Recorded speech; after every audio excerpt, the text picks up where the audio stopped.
بسم الله الرحمن الرحيم.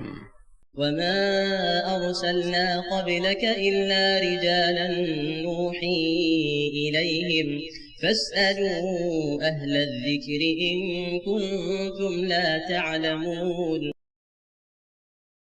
السلام علیکم ورحمۃ اللہ وبرکاتہ۔ محترم ناظرین، آپ کے مسائل اور ان کے حل کے سلسلے میں آج ایک نئے سوال کے ساتھ آپ کی خدمت میں حاضر ہیں۔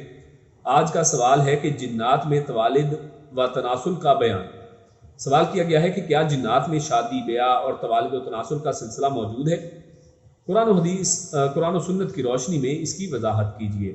محمد اکرم صاحب ہیں میاں والی سے، انہوں نے سوال کیا ہے، اور اس کے جواب میں شیخ محترم فرماتے ہیں، کہتے ہیں کہ شیاطین و جنات میں انسانوں کی طرح شادی و بیاہ اور مناکحت و توالد کا سلسلہ موجود ہے، جیسا کہ اللہ تعالیٰ نے قرآن مجید میں ارشاد فرمایا کہ فیہن قاصرات الطرف لم یطمثہن انس قبلہم ولا جان۔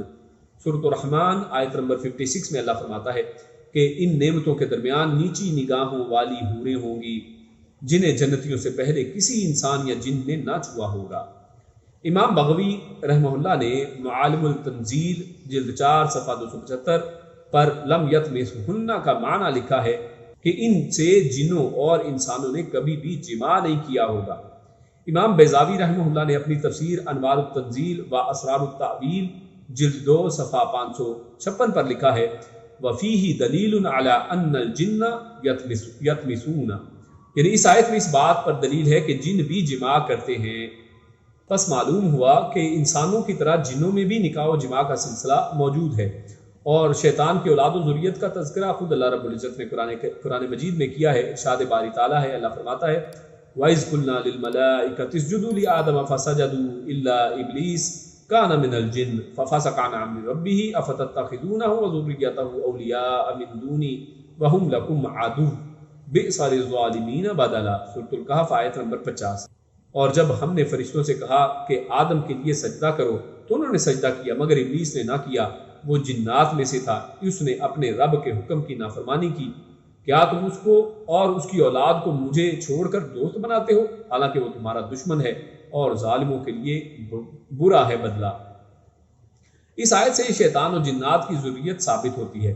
اسی طرح حدیث پاک میں آتا ہے، اللہ کے نبی فرماتے ہیں عن انس رضی اللہ عنہ قال کان رسول اللہ صلی اللہ علیہ وسلم اذا دخل الخلاء قال اللهم انی اعوذ بک من الخبث والخبائث۔ سیدنا انس رضی اللہ تعالیٰ عنہ سے مروی ہے کہ نبی کریم صلی اللہ علیہ وسلم جب بیت الخلاء میں داخل ہوتے تو یہ دعا پڑھتے، اللہم انی اعوذ بک من الخبث والخبائث۔ اس حدیث میں خبث خبیث کی جمع ہے اور خبائث خبیثت کی جمع ہے۔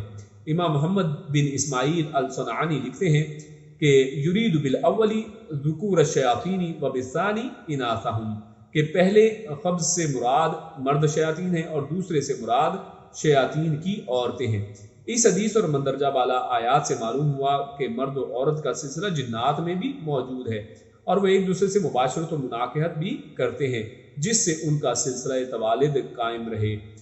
اسی پر آج کا یہ سوال اور اس کا جواب آپ کے سامنے پیش کر دیا گیا۔